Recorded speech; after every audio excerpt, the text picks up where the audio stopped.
Isang magandang hapon po o anumang oras saan man kayo naroroon. Isang mapagpalang araw po sa ating lahat. Ngayong araw po hindi tayo nakalabas kasi medyo may kalamigan po. Mahirap pong mag-vlog sa labas at saka marami pa pong isda nakatambak sa lansangan. So mahirap pong mag-drive. Hindi po tayo nakalabas kaya ang vlog po natin ngayon ay magluluto po tayo crispy pata. Kick off, hit play, come on, let's go! Toasty Boy Adventures on your screen in a glow. Watch and spoil the channel, you see the fun unfold. Food trips, travel, and mission stories getting told. Toasty Boy Adventures, the back row. See what a future she wants today. From tasty bites to the waves that roll. Toasty Boy Adventures, let's go! Ito po, yung ating crispy pata. Ayan, ayan siya. Buo po yan eh, buo. Pero hinati ko po sa dalawa para mas madali pong palambutin at pakuluan. Ito, sibuyas, saka bawang. Pakulo po tayo ng tubig. Ito pong mga bawang at sibuyas. Ilagay na po natin siya. Ilagay po natin sa medium heat at pakuluan na po natin itong ating crispy pata. Pata. Ayan, kumukulo na siya. Bawang, sibuyas, at lagyan po natin ng asin. Ito po yung isang pampalasa, yung lagi natin ginagamit. Ilagay na po natin yung ating magic sarap. Ayan po. Pwede na po natin ilagay yung ating pata po ng baboy. Nahugasan ko na po ito. Hugasan lang po natin maigi yung ating karne para hindi po siya masyadong magkakaroon ng impurities. Anyways, ayan po, linagay na po natin. At hayaan po natin siyang kumulo. Palambutin po natin. Pinapakuluan na po natin yung ating pata para lumambot. Siguro po it takes about 45 minutes. Half an hour to 45 minutes. Hanggang sa pakuluan po natin ito hanggang sa medyo maghiwalay na po yung laman ng karne sa buto.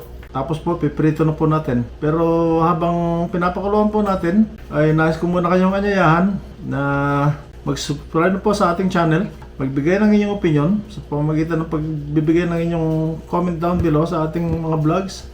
I-like nyo na rin po. Maraming salamat po lahat ng ating mga taga-subaybay ng ating Toti Boy channel, Adventures of Toti Boy channel. Nagpapasalamat po ako ng marami sa inyo.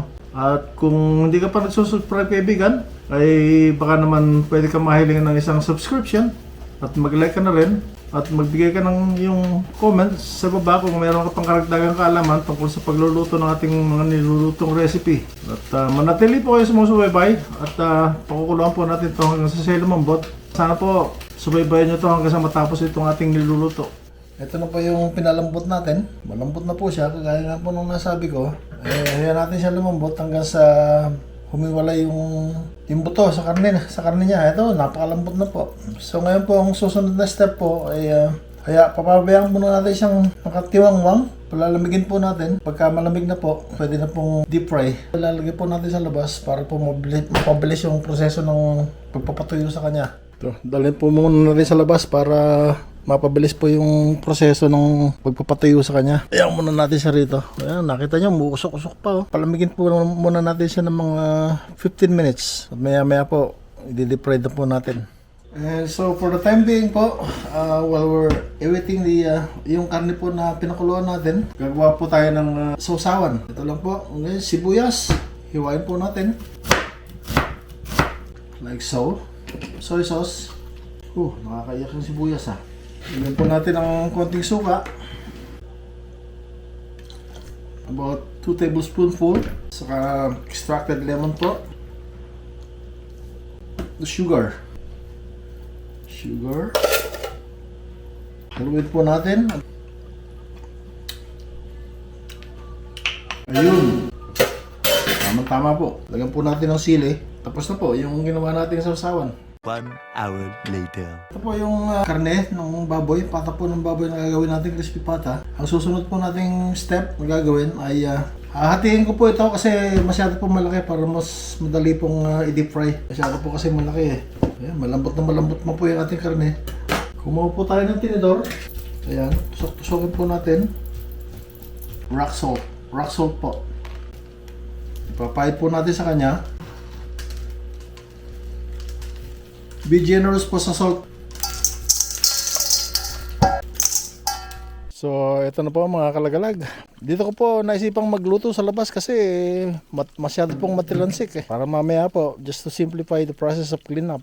Pag ginawa niyo po ito, mag-iingat po kayo. Ilagyan po natin siya ng tubig. Kita niyo po, kulong-kulo po siya. Po yan sa proseso ng pagpapalutong sa ating crispy pata. Balik na rin natin. Yan po, nakikita niyo. Malutong na malutong po ito. At malambot na malambot po yung karne niya sa loob. Balikan po natin ito maya-maya at luto na po ito. Malapit na po. At heto na po mga kalagalag. Crispy pata. As you can see po, it's cooked to perfection po. Malutong na malutong sa labas. Crispy outside. Yet, tender and juicy inside po. Ayan. Nakikita nyo po. Ayan oh. Wow! Mapaparami po tayo ng kanin ngayon. Kakainin kanin saka ano. Ito po ang ating supper ngayon. Malutong na malutong po itong ano. Crunchy po siya sa labas. Tender and juicy po siya inside. It should melt in your mouth.